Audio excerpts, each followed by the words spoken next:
Hello students, welcome to KN Study Point and I am Preeti ma'am and I am here to help you in your preparation of TGT English 2020. This is a special class for TGT English और आज मैं लेकर आई हूँ आपके लिए TGT के कुछ questions जो प्रीवियस ईयर्स में पूछे गए हैं। यदि TGT 2009, 2010, 2013 पिछले बहुत सारे जो एग्जाम्स हुए हैं TGT और PGT के उनमें पूछे गए क्वेश्चंस का एक कलेक्शन है जो मैं आज आपके लिए लेकर आई हूँ। उम्मीद है कि आपकी प्रिपरेशन में बहुत मदद मिलेगी। चलिए स्टार्ट करते हैं। Questions based on Shakespeare. Question number 1, Shakespeare is indebted to one of the following sources for the subject matter of his some plays. Shakespeare अपने प्लेस के जो सब्जेक्ट मैटर हैं उनके लिए किन्हीं न किन्हीं के इंडेप्टेड हैं, ऋणी हैं, यानी कहीं ना कहीं से उन्होंने लिया है। Choose the right one from the following. तो कई सारे ऑप्शन है यहाँ पे, the Arabian Nights, Holinshed Chronicles, Beowulf, the Arthurian legend. तो आपने पढ़ा होगा कि जो हॉलिनशेड क्रॉनिकल्स है, जिसे हॉलिनशेड क्रॉनिकल्स ऑफ इंग्लैंड भी कहते हैं, ऑफ स्कॉटलैंड एंड आयरलैंड भी कहते हैं, ये एक कोलेबोरेटिव वर्क था। अच्छे से समझ लीजिए, एक कोलेबोरेटिव वर्क था जिसको कई सारे वॉल्यूम में और एडिशन में पब्लिश किया गया था। और विलियम शेक्सपियर के कई सारे ऐसे प्लेज हैं या कुछ प्लेज का मेजर पोर्शन जो है वो इससे कहीं ना कहीं इंस्पायर्ड है। For example the plot of Macbeth. Macbeth का जो प्लॉट है या major portion of King Lear का एक बहुत बड़ा पोर्शन, और सिम्बेलिन, ये आपका हॉलिनशेड क्रॉनिकल से प्रेरित है, इंस्पायर्ड है। तो अगर कहा जाए कि हॉलिनशेड क्रॉनिकल का जो एक रिलेशन है वो शेक्सपियर के प्लेस से है, तो यहाँ पे जो बाकी के तीन हैं, the Arabian Nights, Beowulf, the Arthurian legends, इन तीनों का कोई रिलेशन नहीं है विलियम शेक्सपियर के किन्हीं भी प्लेस से। तो हॉलिनशेड क्रॉनिकल्स से बहुत सारे इनके प्लेस हैं जो मिलते जुलते हैं या उनसे कहीं ना कहीं इंस्पायर्ड होकर इन्होंने प्लेस को लिखा है। ये बात बतानी इसलिए जरूरी थी कि अगर क्वेश्चन इस तरह से भी आ जाता है कि जो मैकबेथ का प्लॉट है वो किससे प्रेरित है, तो वो हॉलिनशेड क्रॉनिकल से प्रेरित है। ये क्वेश्चन किसी भी तरह से आपको घुमा फिरा के पूछे जा सकते हैं। आप एक काम करेंगे कि क्वेश्चंस को पढ़ते समय नोट्स जरूर बनाएंगे वीडियो को पॉज करके, और सिर्फ क्वेश्चंस को रटना नहीं है बल्कि उसके पीछे की जो थ्योरी है उसको भी बहुत अच्छे से समझना है और कंसर्न टॉपिक में लिखते जाना है। तो जो पहला क्वेश्चन आपका था कि शेक्सपियर इंडेप्टेड है इनमें से कौन से सोर्सेस से, तो वो सोर्स है आपका Holinshed Chronicles. Next question, which play of Shakespeare portrays the character of मालवॉल्यू।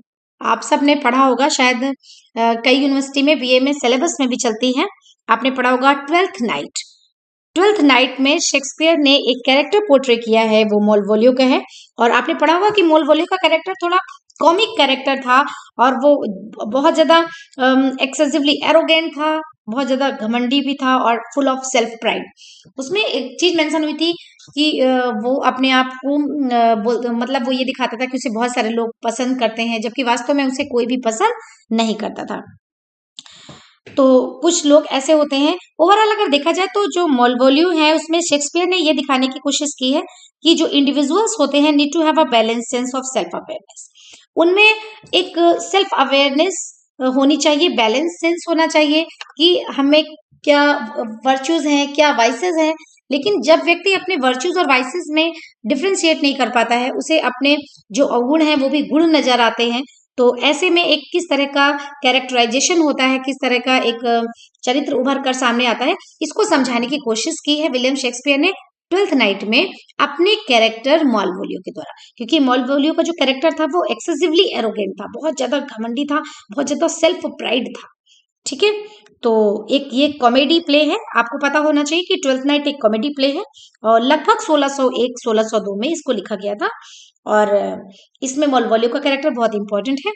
और कौन सा प्ले है, तो प्ले का नाम होगा आपका ट्वेल्थ नाइट। और किस टाइप का प्ले है, तो ये एक कॉमेडी प्ले है।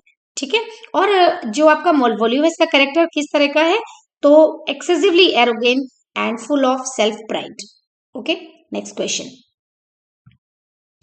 Venus and Adonis is a poetic composition of a poet who was dramatist also. Venus and Adonis एक पोइटिक कॉम्पोजिशन है। आप सभी जानते हैं कि ये पोइटिक कॉम्पोजिशन किसका है, विलियम शेक्सपियर का है। और विलियम शेक्सपियर एक ग्रेट ड्रामेटिस्ट थे, ये बात भी आप सभी जानते हैं। टीजीटी 2009 में ये क्वेश्चन पूछा गया था। तो इसका ऑप्शन नंबर 1 यानी कि ए इज द राइट आंसर। ये है इसका सही आंसर। ठीक है, इसके पहले वाले भी एक बार हम लोग टिक कर लेते हैं। क्वेश्चन नंबर 2 में पढ़ा था which play of Shakespeare portrays the character of Malvolio, तो ये इसका हो जाएगा ट्वेल्थ नाइट, इसका सही आंसर। और क्वेश्चन नंबर 1 में हमने पढ़ा था कि शेक्सपियर का जो कौन सा सोर्स है जिससे इन्होंने अपने सब्जेक्ट मैटर्स को लिया है, तो इन चारों जो ऑप्शन, ये जो 4 ऑप्शन यहाँ पे दिए हुए हैं, इन चारों ऑप्शन में जो है आपका वो है हॉलिंसेट क्रॉनिकल, सॉरी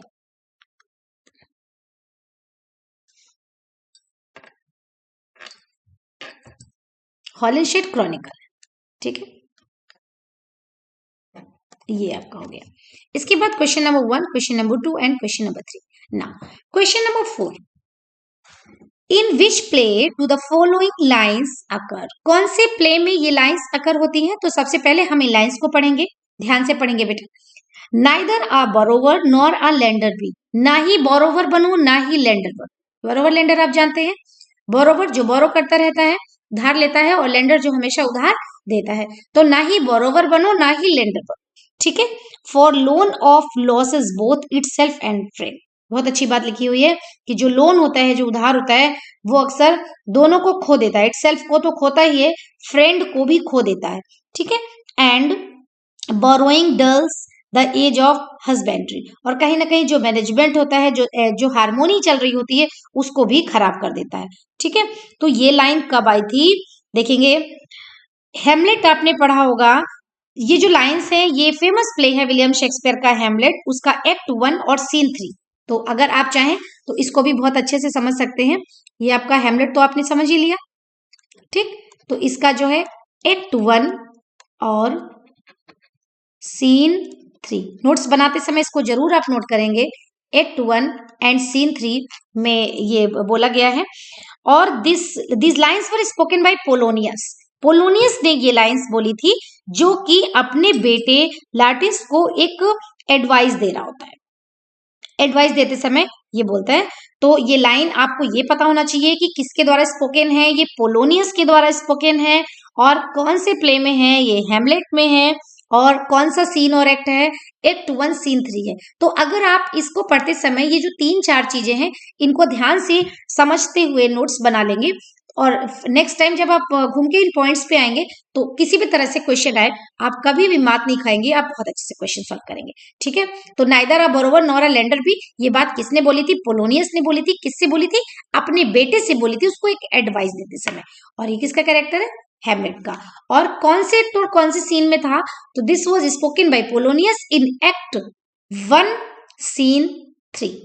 ठीक है, now the next question is choose the correct name of the play from those given from which the following lines have been taken। ठीक है, तो आपको क्या चुनना है? करेक्ट नेम चुनना है यहाँ पे। We are such stuff as dreams are made on and our little life is rounded with a sleep। देखिए कितनी अच्छी लाइन लिखी हुई है कि इसमें बोला गया है कि हम लोग अल्टीमेटली अपनी लाइफ्स में जो मीनिंग निकालते हैं, वो अपने ड्रीम से निकालते हैं, अपनी इमेजिनेशन से निकालते हैं।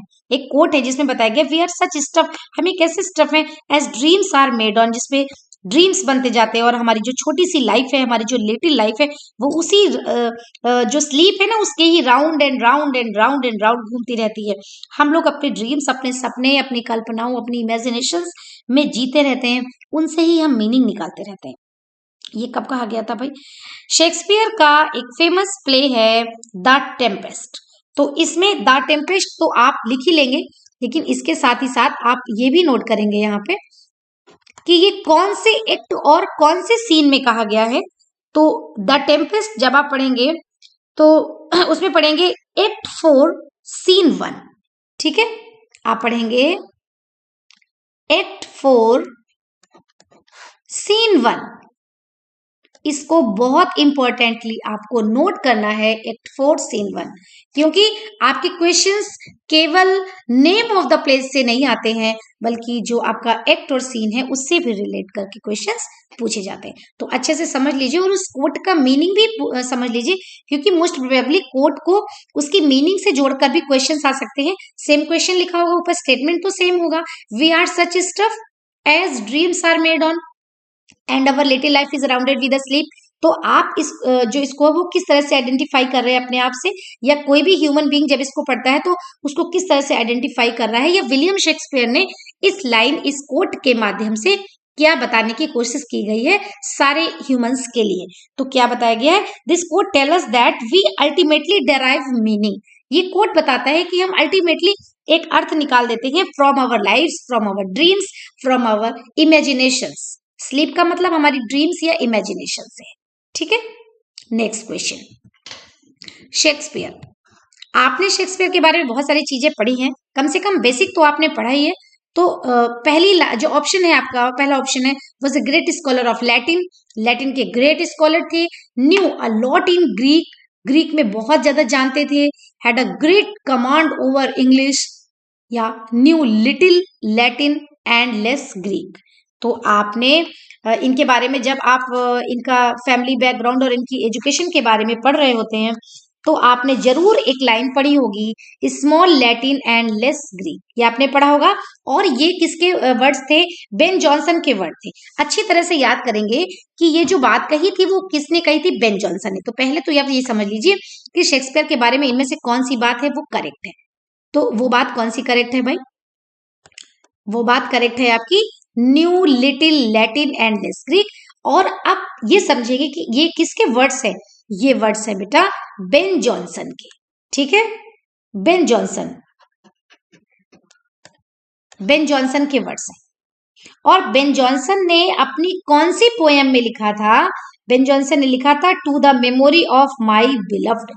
इसको मैं आपको यहाँ पे समझा रही हूं, ध्यान से समझेंगे। मैं आपको स्क्रीन पे ले जाती हूँ और इसमें समझाती हूँ। ठीक है, बेन जॉनसन, बेन जॉनसन ने स्टेटमेंट दिया था। ठीक है, कौन सा दिया था, small Latin and less Greek. ये तो आपने पढ़ा ही है, small Latin and less Greek. ये एक आपका स्टेटमेंट था जो कि बेन जॉनसन ने दिया था। लेकिन किस पोएम में दिया था, to the memory of my beloved.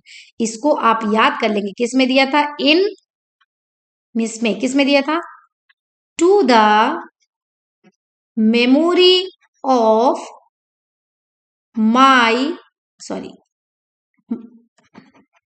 My beloved.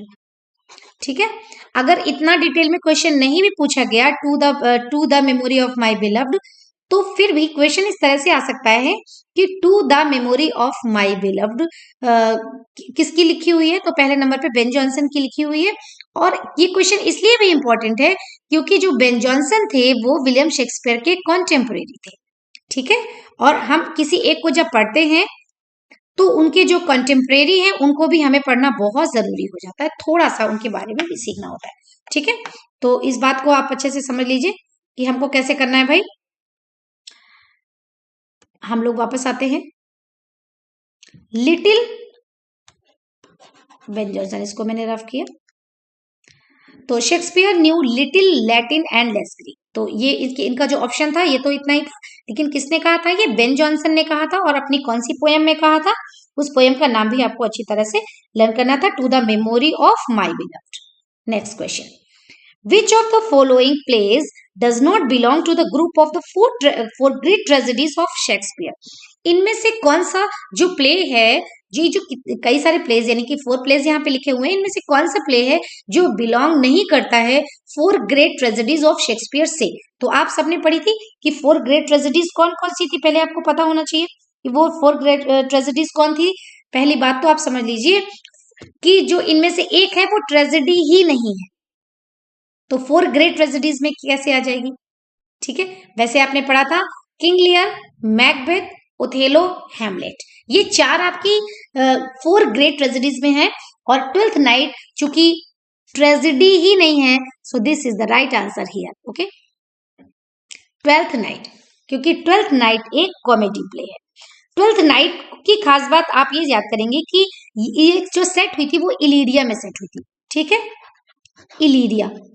तो वहां पे जब हम लोग इसके बारे में पढ़ते हैं कि वो इलीरिया का ड्यूक ऑफ इलीरिया था, जब हम इसके बारे में पढ़ेंगे, यहाँ पे पढ़ेंगे जो उसका मेन कैरेक्टर है, तो ड्यूक ऑफ इलीरिया पढ़ेंगे, तो इलीरिया करके क्वेश्चन पूछा जा सकता है। इलीरिया वाज अ प्लेस, किससे रिलेट था, तो ट्वेल्थ नाइट से रिलेट था, ठीक है। ये एक बहुत ही प्राचीन रीजन था वेस्टर्न बैंकन्स में।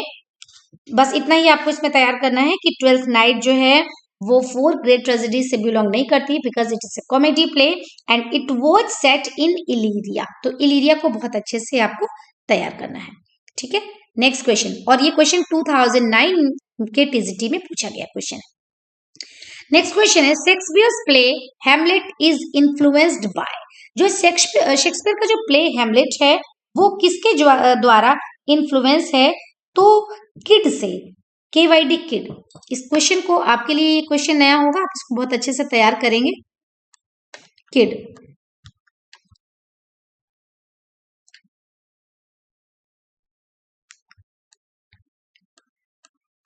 Shakespeare's play Hamlet is influenced by kid, ठीक है, इसको आप इसी तरह से तैयार कर लेंगे। और ये जो स्टोरी है वो जिसको दोबारा से बताया गया था फ्रेंकोइस डी के द्वारा। तो ये एक क्वेश्चन आपसे पूछा जा सकता है, ये जो स्टोरी है वो किसके द्वारा रीटोल्ड कराई गई थी, तो फ्रेंकोइस डी। ये लर्न कर लेंगे, ये नाम नोट कर लीजिए आप।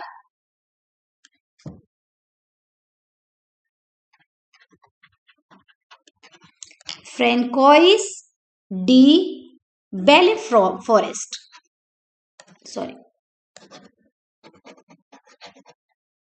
बेलेफॉरेस्ट, ठीक है। ये इसको मैं रफ कर देती हूँ,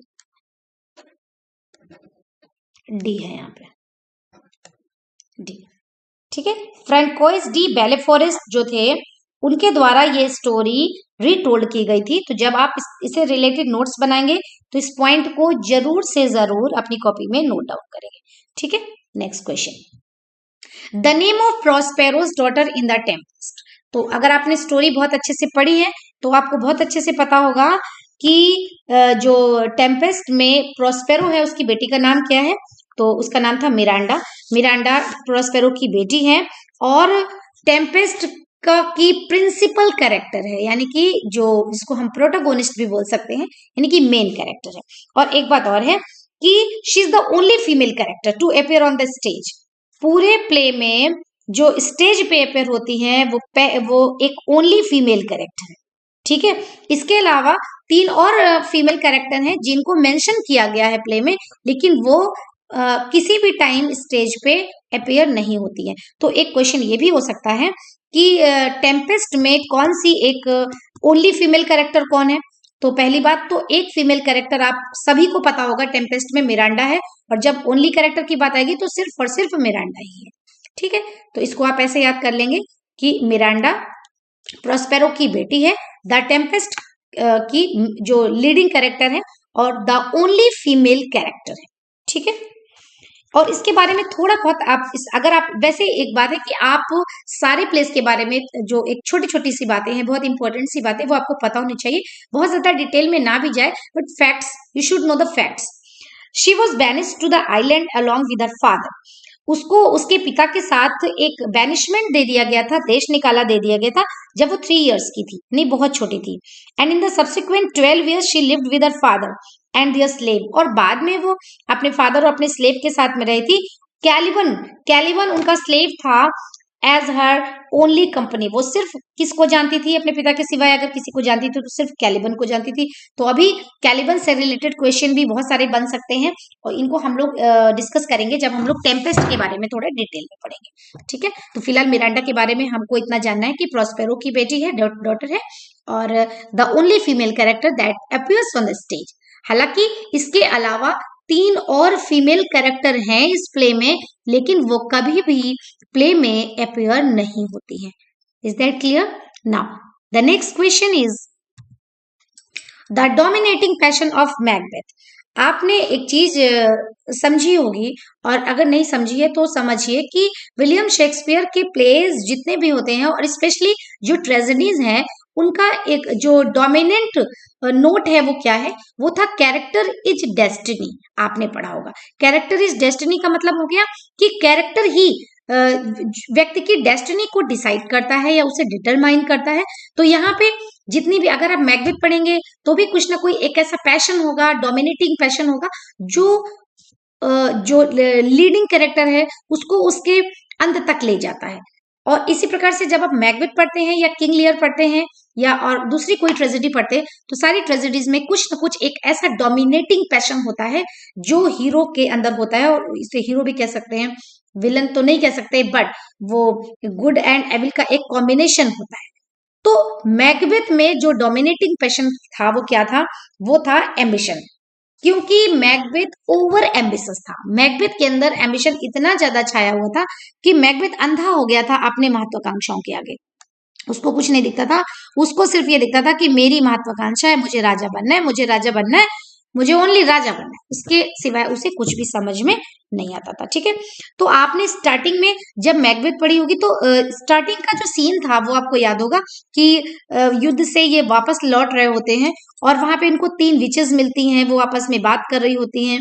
फिर ये अपने दोस्त बैंकों के साथ वहां पर होते हैं, तो वो विचेस इन पे कुछ प्रेडिक्ट करती हैं। ठीक है, तो इनके लिए और बैंकों दोनों के लिए कुछ ना कुछ प्रेडिक्शन होता है। तो मैकबेथ के लिए वो प्रेडिक्शन होता है कि ही विल बी किंग, और बैंको के लिए होता है he will be father of the king.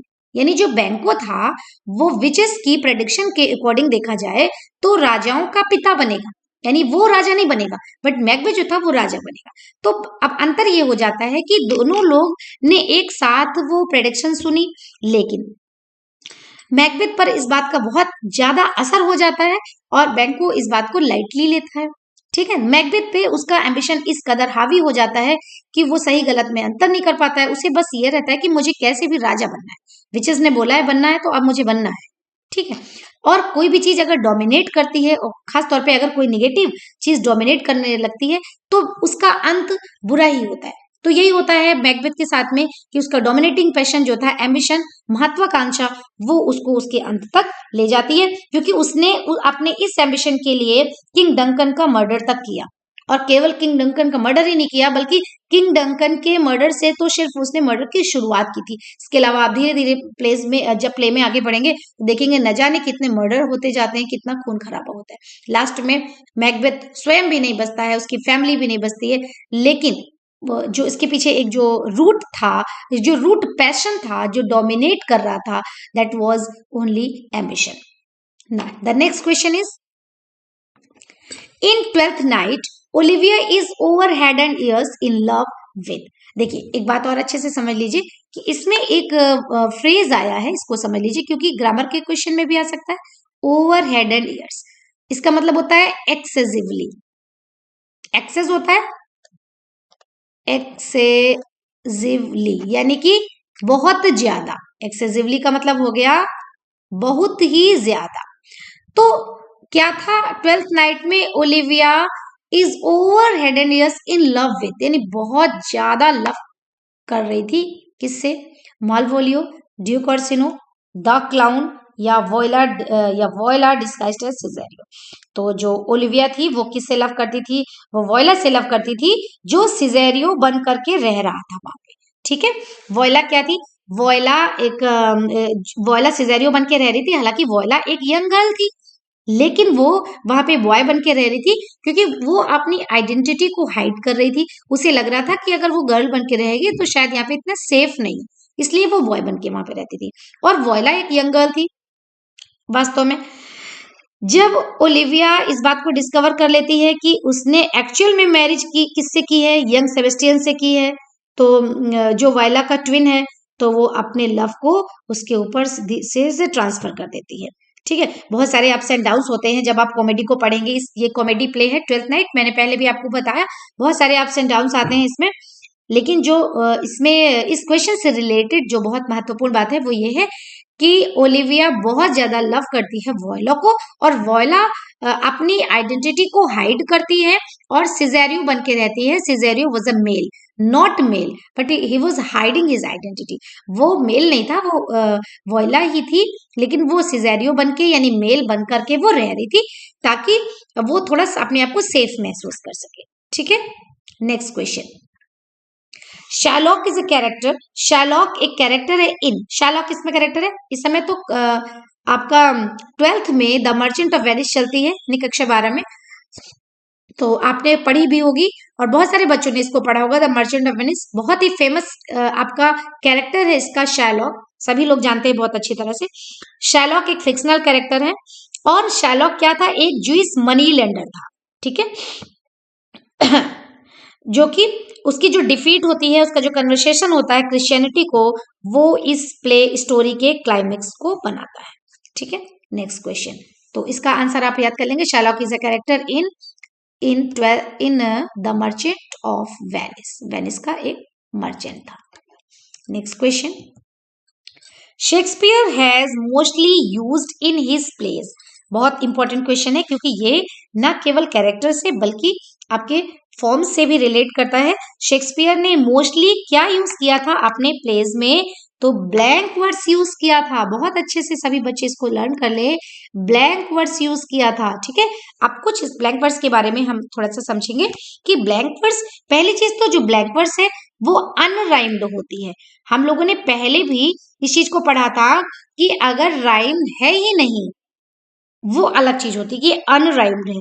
Rhyme का मतलब होता है एक लय होना, किस तरह की राइम है। तो एक वो होता है कि इर्रेगुलर, इर्रेगुलर राइम होती है, और एक होता है कि अनराइम्ड है। तो यहाँ पे अनराइम्ड होती है blank words, but used a regular pattern of rhythm. लेकिन एक रेगुलर पैटर्न ऑफ रिदम या पैटर्न ऑफ मीटर इसमें यूज किया जाता है। दूसरी चीज जो ब्लैंक वर्ड्स होती है, एक एम्बिक पेंटामीटर होती है। इस बात को भी आप अच्छे से यूज करेंगे। ठीक है, बहुत अच्छे से समझेंगे।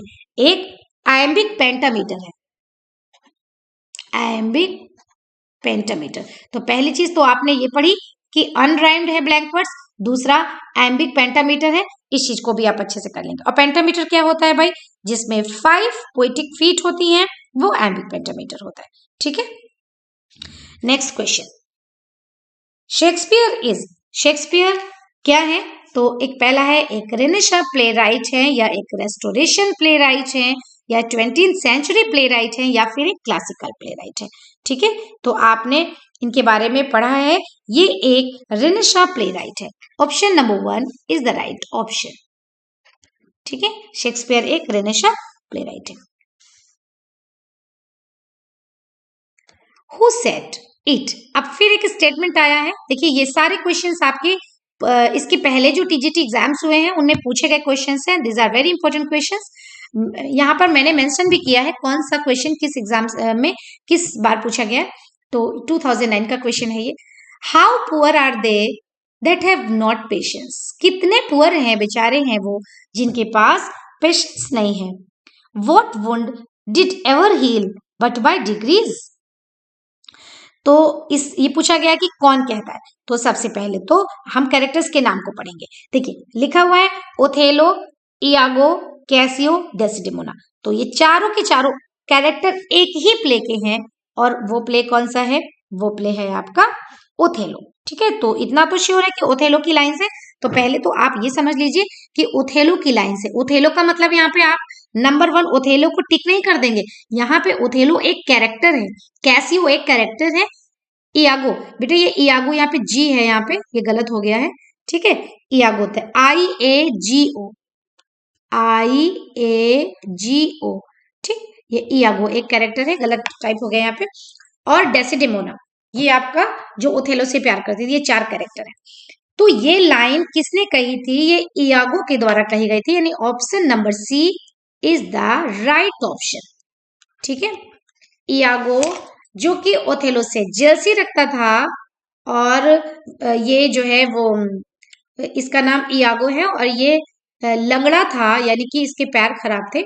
और ओथेलो की कहानी को अगर आप बहुत अच्छे से समझना चाहते हैं तो एक मूवी है अजय देवगन की, ओमकार। आप अगर उस मूवी को देखेंगे तो कहीं ना कहीं आप उस पूरे प्लॉट को बहुत अच्छे से समझ सकते हैं। ऐसा जरूरी नहीं कि आप उस मूवी को देखें, बट अगर आप देखेंगे तो आपको बेहतर तरीके से समझ में आएगा। इसमें ओथेलो का जो कैरेक्टर है, जो मेन कैरेक्टर है, लीडिंग कैरेक्टर है, उसका रोल अजय देवगन ने निभाया है और उस फिल्म में उसका नाम है कैरेक्टर का ओमकारा। और जो इयागो का रोल है वो सैफ अली खान ने निभाया है, उसका नाम है लंगड़ा। इयागो थोड़ा सा चेंज किया है। और जो डेसिडेमोना है, जो फीमेल कैरेक्टर है, हीरोइन ऑफ द प्ले है, इस कैरेक्टर का नाम फिल्म में है डॉली, जिसको करीना कपूर ने प्ले किया है। तो अगर आप इसको देखेंगे तो बहुत अच्छे से आप समझ सकते हैं। फिलहाल आप देखेंगे किसने कहा था कि how poor are they that have not patience, ये किसने कहा था? तो ये बात इयागो ने कही थी। और आपको बताओ कि ये जो इयागो है ये बहुत कॉन्स्पिरेसी क्रिएट करता है, षड्यंत्र क्रिएट करता है ओथेलो के माइंड में, डेसिडेमोना के प्रति बहुत गलत गलत बातें, मिसकंसेप्शन क्रिएट कर देता है। तो वो कन्विंस, जो एक कैरेक्टर था दूसरा रोडगिरो, उसको ये कन्विंस करता है इस बात के लिए कि यहाँ पर बहुत सारे एविल चल रही है, बहुत सारा मल्टीफेसिड प्लॉट है, यानी जो दिख रहा है वो वैसा है नहीं। ऐसा इयागो स्वयं करता था, बट इयागो ये शो करता था कि ऐसा वो नहीं कर रहा है, बल्कि ओथेलो कर रहा है, ठीक है, या और लोग कर रहे हैं। तो ये बात को कन्विंस करने के लिए बड़े ही भोलेपन के साथ में वो ये स्टेटमेंट देता है कि हाउ पुअर आर दे, कि कितने पुअर हैं वो लोग जिनके पास पेशेंस भी नहीं है। तो इतनी मासूमियत से ये बात बोलने वाला जो कैरेक्टर है इयागो, वो वास्तव में मासूम नहीं था, बल्कि वो एक बहुत बड़ी कॉन्स्पिरेसी क्रिएट कर रहा था, ठीक है, बहुत बड़ी कॉन्स्पिरेसी क्रिएट कर रहा था। वो था कौन सा कैरेक्टर? इयागो।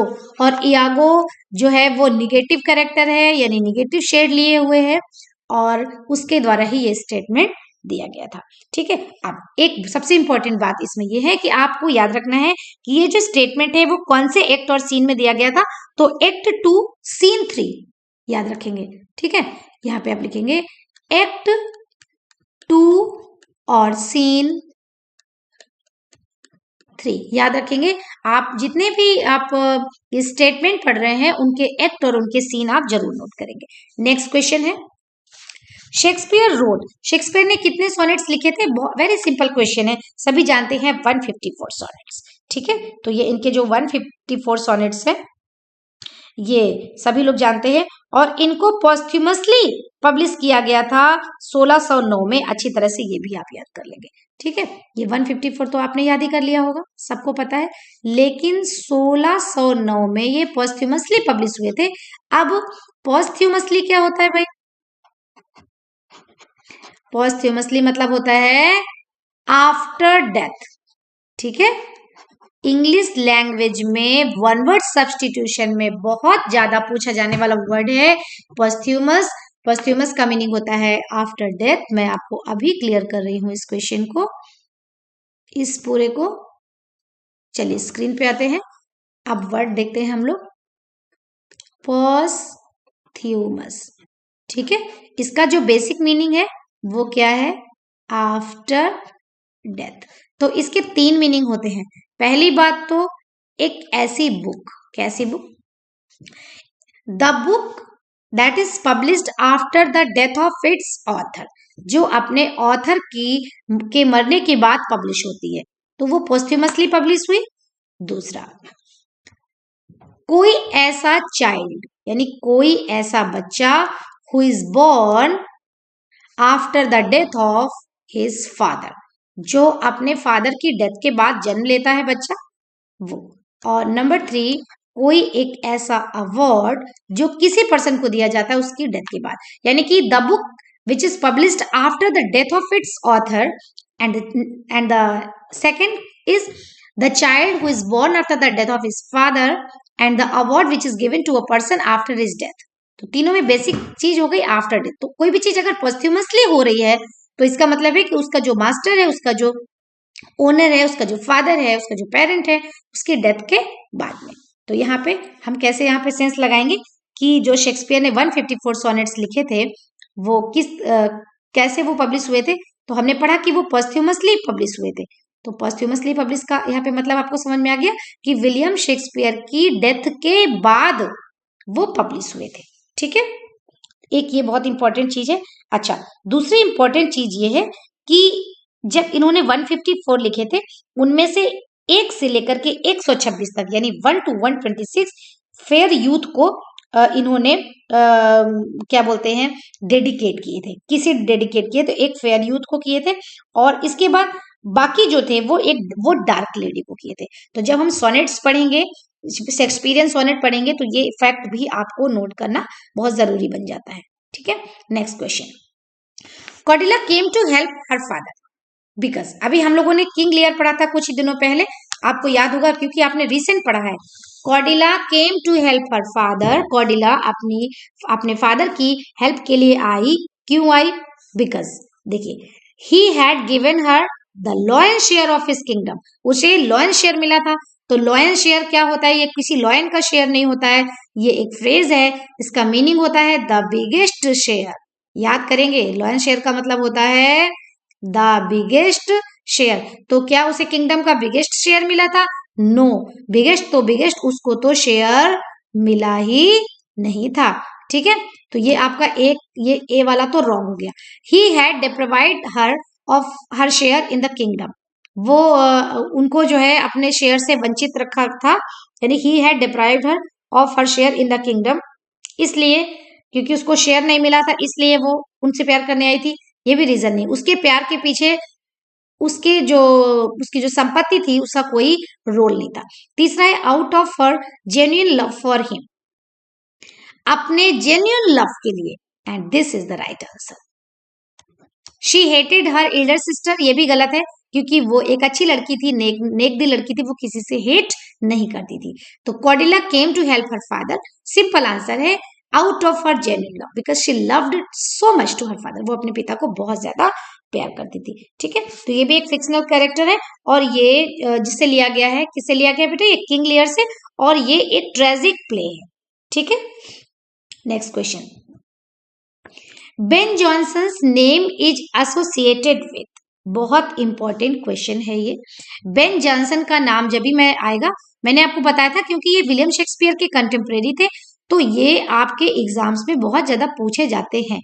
तो पहले तो आप लर्न कर लीजिए कॉमेडी ऑफ ह्यूमर्स।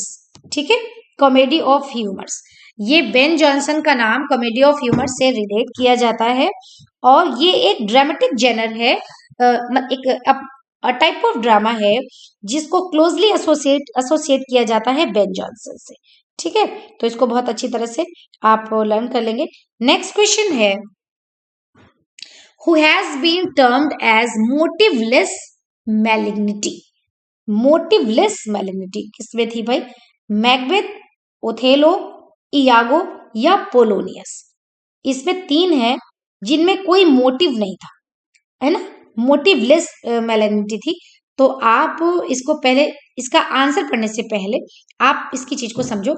एक फ्रेज होता है मोटिवलेस मैलिग्निटी, इसको कहां से लिया गया है?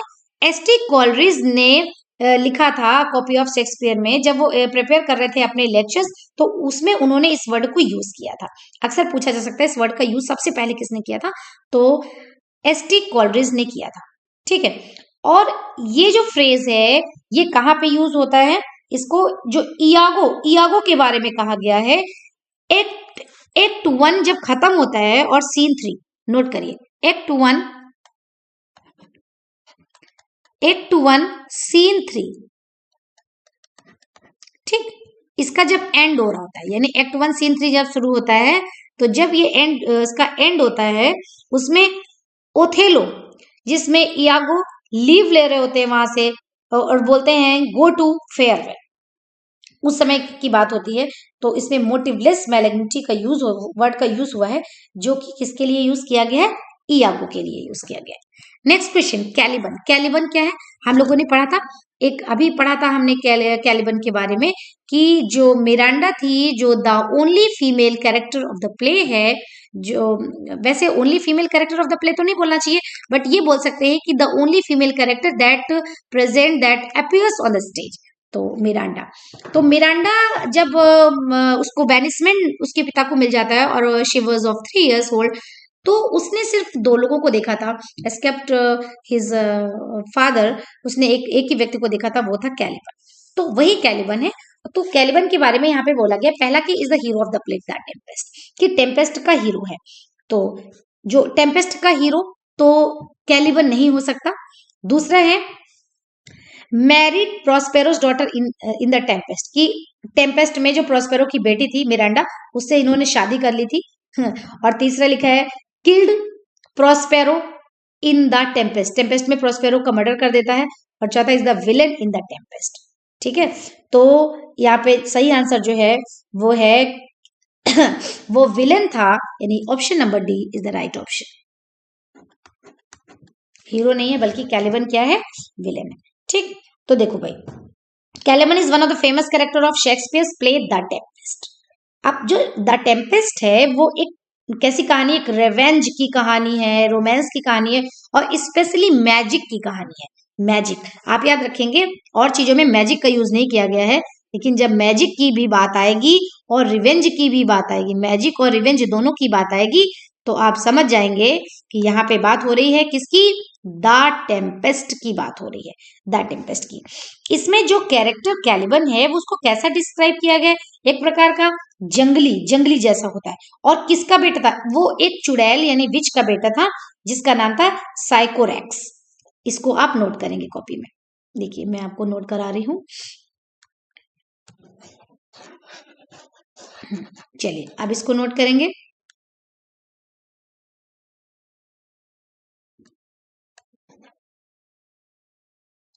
साइकोरेक्स एक चुड़ैल थी, एक विच थी, ठीक है, उसका बेटा था। तो ये पूछा जा सकता है कि साइकोरेक्स का जो बेटा था वो कौन था, कैलिबन था। इस तरह को पूछा जा सकता है question. Next question, Ophelia is the beloved of, Ophelia किसकी बिलव्ड थी, यानी किसकी प्रेमिका थी। तो ओफेलिया के बारे में थोड़ा सा देखेंगे। एक यंग नोबल वुमेन थी, डेनमार्क की, और कौन थी, पोलोनियस की बेटी थी। किंग, हम लोग पोलोनियस के बारे में पढ़ा था, पोलोनियस की बेटी थी, और लॉटरिस की सिस्टर थी। और किसकी बिलव्ड थी, प्रिंस हेमलेट। जो उसमें हेमलेट में आपने एक पढ़ा था किंग हेमलेट और एक पढ़ा था प्रिंस हेमलेट, क्योंकि उसमें दो अलग अलग नाम विलियम शेक्सपियर ने नहीं शो किए हैं। जब हम किंग हेमलेट पढ़ते हैं तो हम राजा हेमलेट की बात कर रहे हैं, जब हम प्रिंस हेमलेट पढ़ते हैं तो हम उनके बेटे की बात कर रहे हैं। तो यहाँ पे जो प्रिंस हेमलेट था, जो उनका बेटा था, उसकी बात कीजिए। तो प्रिंस हेमलेट जो है वो ओफेलिया से लव करता था। ठीक है, तो यहाँ पे क्वेश्चन आ जाएगा। और एक बात और है, यहाँ पे जो इसके इंपॉर्टेंट कैरेक्टर्स थे वो कहते, होरेशियो था, किंग क्लॉडियस था, जर्ट्यूड थी। जब हम लोग इसको डिटेल में स्टडी करेंगे तो इसको और पढ़ेंगे। फिलहाल एक इंपॉर्टेंट बात ये भी पढ़ लो कि इसमें दो फीमेल कैरेक्टर थी। इसमें कितनी फीमेल कैरेक्टर थी, दो। तो इस बात को अच्छे से लर्न कर लेंगे, इसमें दो फीमेल कैरेक्टर थी। ये छोटी छोटी बातें आप क्वेश्चंस के साथ जरूर लर्न करेंगे। Next question, Venus and Adonis is by, Venus and Adonis अभी आपने शुरुआत के क्वेश्चंस में पढ़ा था कि वीनस एंड एडोनिस एक पोएम है, जिसको किसने लिखा है, और जिन्होंने लिखा है वो एक बहुत बड़े ड्रामेटिस्ट भी हैं। तो बट नेचुरल सी बात है, it is written by William Shakespeare. Answer number A is the right option. यहाँ पे ए नंबर पे जो लिखा हुआ है ये आपका करेक्ट आंसर है, शेक्सपियर। ठीक है, और ये आपकी एक नैरेटिव पोएम है, ये बात भी आप नोट कर लीजिए। Venus and Adonis is a narrative poem. केवल पोएम पढ़ने से काम नहीं चलेगा, नैरेटिव पोएम है, ये बात भी आपको पता होनी चाहिए। ठीक है, वीडियो को केवल देखना नहीं है, ध्यान से समझ के सुनना है और उसको पॉज करके नोट्स बनाते चलना है। क्योंकि अगर आप नोट्स नहीं बना रहे हैं, सिर्फ सुन रहे हैं, तो बेटा ये बिल्कुल यूजलेस होगा, आपको एग्जाम्स में कुछ मदद नहीं कर पाएगा। ठीक है, तो नोट्स बनाइए, प्रॉपर तरीके से पढ़ाई करिए। अब इसका नाम ही है वीनस एंड एडोनिस, तो आप याद रखेंगे कि इसमें एक वीनस है और एक एडोनिस है। ठीक है, वीनस क्या है, द गॉडेस ऑफ लव है। जो वीनस है वो प्रेम की देवी है। कौन है, प्रेम की देवी है, यानी कि गॉडेस ऑफ लव है। और एक एडोनिस है, एडोनिस एक यंग मैन है, उसका नाम है एडोनिस, इसीलिए इस पोएम का नाम है वीनस एंड एडोनिस। तो याद रखेंगे, अगर क्वेश्चन ऐसे भी पूछा जा सकता है कि वीनस एंड एडोनिस में वीनस जो है वो क्या है, तो वीनस क्या है, गॉडेस ऑफ लव, प्रेम की देवी है, और एडोनिस एक यंग मैन है। ठीक है, तो वीनस एंड एडोनिस एक नैरेटिव पोएम है that tells the story about Venus Venus is the goddess of love and falls in the attraction of a young man upon the earth named as Adonis, जिसका नाम था Adonis. ठीक है. Next question. The total number of Shakespearean sonnets is. इनका जो जितने भी अब जब भी हम नाम पढ़ रहे हैं शेक्सपियरियन सोनेट्स के, तो हम शेक्सपियर की सोनेट्स की ही बात कर रहे हैं. तो total number of Shakespearean sonnet कितने हैं? तो हम लोगों ने कई बार पढ़ा है 154, यानी हिंदी में बोलेंगे तो क्या बोलेंगे 154. ठीक है, इनको अच्छे से आप पढ़ लीजिए. सॉरी, 154. इसके बाद